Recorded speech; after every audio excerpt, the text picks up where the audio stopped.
నమస్తే, welcome to KTV Telugu special focus. నేను వసంత్. ఆంధ్ర రాష్ట్ర రాజకీయ కేంద్ర బిందువుగా ఉన్న రెండు ప్రధాన నగరాలను మనం చూసుకున్నట్లయితే ఒకటి విజయవాడ, మరొకటి గుంటూరు. హేమాహేమీలందరూ కూడాను ఈ రెండు ప్రధాన నగరాల నుంచే పోటీ చేస్తూ ఉంటారు. ఇక మనం ప్రధానంగా గుంటూరు మీద లుక్ వేద్దాం. ఇక గుంటూరు పశ్చిమ నియోజకవర్గంలో టీడీపీ అభ్యర్థి డాక్టర్ పిడుగురాల మాధవి, గుంటూరు పశ్చిమ నియోజకవర్గం వైసీపీ అభ్యర్థిగా మంత్రి విడుదల రజనీ పోటీలో ఉన్నారు. రాష్ట్రంలోనే వీరిద్దరి మధ్య పోటీపై చర్చలు జరుగుతున్నాయి. ఓ పక్క నుంచి డాక్టర్ మాధవి గెలుస్తుందా, లేదా ప్రస్తుత అధికార పార్టీ మంత్రి విడుదల రజనీ గెలుస్తుందని చర్చలు తారాస్థాయిలో జరుగుతున్నాయి.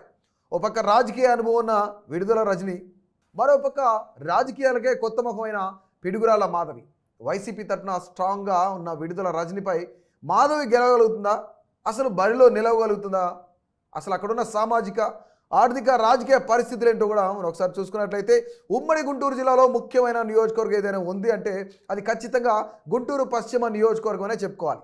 ఆ సెగ్మెంట్ నుంచి ఇరు పార్టీలు కూడా ఎవరి అదృష్టం వాళ్ళు పరీక్షించుకోవడానికి ఒకవైపు నుంచి టీడీపీ, మరొక వైపు నుంచి వైసీపీ నేతలు గుంటూరు వెస్ట్ టికెట్ కోసం పోటీ పడ్డారు.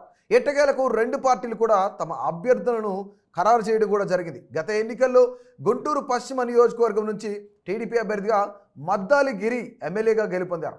అయితే ఆయన రాజకీయ ప్రయోజనాల కోసమే టీడీపీ నుంచి వైసీపీలోకి జంప్ అయ్యారని కొంతమంది రాజకీయ నేతలందరూ కూడాను, రాజకీయ విశ్లేషకులందరూ కూడా చెప్తున్న పరిస్థితి ఉంది. ఇక రాజ్యసభ ఎన్నికలకు ముందు అనేక పరిణామాలతో ఆయనపై అనర్హత వేటు పడింది. గుంటూరు పశ్చిమ టికెట్ మద్దాలి గిరికే దక్కుతుందని అందరూ కూడా మొదటి నుంచి భావించారు. కానీ వైసీపీ అధిష్టానం మద్దాలి గిరికి షాక్ ఇచ్చింది. టీడీపీ కంచుకోటగా ఉన్న గుంటూరు పశ్చిమ నియోజకవర్గంలో ఎలాగైనా వైసీపీ జెండా ఎగరేయాలని భావించింది. ఇక బలమైన నేత కోసం చూస్తూ రాష్ట్ర ఆరోగ్య శాఖ మంత్రిగా ఉన్న విడుదల రజనీని బరిలో ఉంచింది. కానీ చిలకలూరిపేటలోనే విడుదల రజనీకి అంత వ్యతిరేక పవనాలు వీస్తున్నాయి. అక్కడ గెలవలేని రజనీ ఇక్కడ గెలుస్తారు అనుకోవడం ఎంతవరకు సమంజసం, ఎంతవరకు సాధ్యమవుతుందనేది కూడా అందరూ భావించిన పరిస్థితి అయితే నెలకొంది.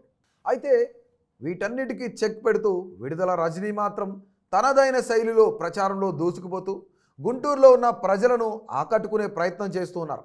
విడుదల రజనీ బరిలోకి వచ్చిన తర్వాత అక్కడున్న పొలిటికల్ ఈక్వేషన్స్ అన్నీ కూడా మారుతున్నాయని కూడా కొంతమేర సమాచారం. ఇక బీసీ సామాజిక వర్గానికి చెందిన రజనీ తమ వర్గ ఓటర్లను ఆకట్టుకునేందుకు శతవిధాలా ప్రయత్నిస్తున్నారట. వైసీపీ గుంటూరు వెస్ట్ టికెట్ విడుదల రజనీకి ప్రకటించి చాలా కాలం అయింది.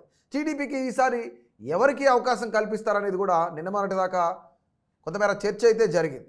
ఇక చిలకలూరిపేటలో మాజీ మంత్రి పత్తిపాటి పుల్లారావుపై గెలిచిన రజనీనే తట్టుకొని బరిలో నిలవాలంటే టీడీపీకి బలమైన సామాజిక వర్గంతో పాటు మంచి ఫైనాన్షియల్ బ్యాక్గ్రౌండ్ ఉన్న నేత అయితే అవసరమని రాజకీయ వర్గాల్లో కొంతమేర చర్చ నడిచింది. ఆ క్రమంలోనే గుంటూరు పశ్చిమ ఇన్ఛార్జిగా ఉన్న కోవెలమూడి నాని రజనీకి దీటైన అభ్యర్థి కాదని టీడీపీ భావించి ఆయనను పక్కన పెట్టిందట. ఇక రజనీని ఓడించేందుకు బలమైన టీడీపీ అభ్యర్థి, సీనియర్ నేత ఎవరైనా ఉంటే బరిలోకి దింపుదామని కొంతమేర టీడీపీ వెతుకులాట చేసిన పరిస్థితి కూడా ఉంది.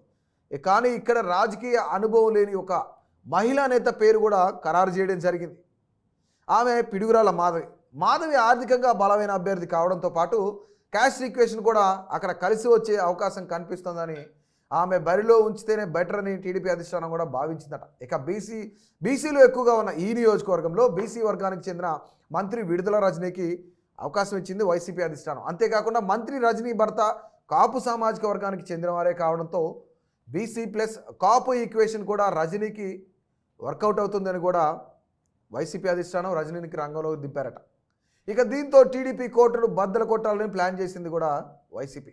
అందుకే అదే ఈక్వేషన్తో బీసీ వర్గానికి చెందిన వికాస్ హాస్పిటల్స్ డైరెక్టర్ పిడుగురాళ్ల మాధవిని టీడీపీ రంగంలోకి దించింది.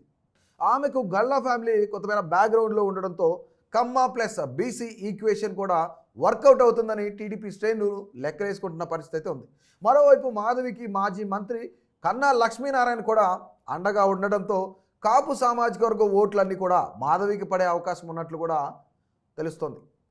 సో ఇక టీడీపీ శ్రేణులందరూ కూడా ఇదే విషయంపై కొంతమేర చర్చించుకున్న పరిస్థితి. ఒకవైపు ఆంధ్ర రాష్ట్ర రాజకీయాల్లో అన్ని ఇళ్లకు నవరత్నాలు చేరాయి కాబట్టి ఖచ్చితంగా మేము గెలుస్తాము అని వైసీపీ నేతలు, మరోపక్క విడుదల రజనీ కూడా భావిస్తున్న పరిస్థితి. ఈవెన్ జగన్మోహన్ రెడ్డి కూడా మీ ఇంట్లో మంచి జరిగితేనే ఓటేయండి అని చెప్పిన పరిస్థితి అయితే నెలకొంది. ఇక ఈ ఈక్వేషన్తోనే విడుదల రజని ఆ యొక్క నియోజకవర్గంలో దూసుకుపోతున్న పరిస్థితి. మరొక వైపు టీడీపీతోనే అభివృద్ధి సాధ్యమవుతుంది. TDP super 6 ఫార్ములాతో దూసుకుపోతుంది. ఎలాగైనా గుంటూరు పశ్చిమ టికెట్ను కైవసం చేసుకోవాలని కూడా పిడుగురాళ్ల మాధవి భావిస్తుంది. అలాగే లోకల్గా ఉన్న టీడీపీ శ్రేణులు కానీ నాయకులు కానీ వీళ్ళందరూ కూడా భావిస్తున్న పరిస్థితి. సో ఇది ఇలాగా ఎవరి ఈక్వేషన్లో వారు ఉంటున్న తరుణంలోనే గుంటూరు పశ్చిమ టికెట్ కొంతమేర రసవత్రంగా మారింది అక్కడ ఉన్న రాజకీయం కూడా. ఈ ఈక్వేషన్స్ నిజంగానే ఫలిస్తాయా? పిడుగురాళ్ల మాధవి అనుకుంటున్న టీడీపీ సూపర్ 6 ఫార్ములా వర్కౌట్ అవుతుందా? టీడీపీతోనే అభివృద్ధి సాధ్యమవుతుంది అనుకుంటున్న టీడీపీ నేతలు వాళ్ళ యొక్క ప్లాన్లు కూడా వర్కౌట్ అవుతాయా?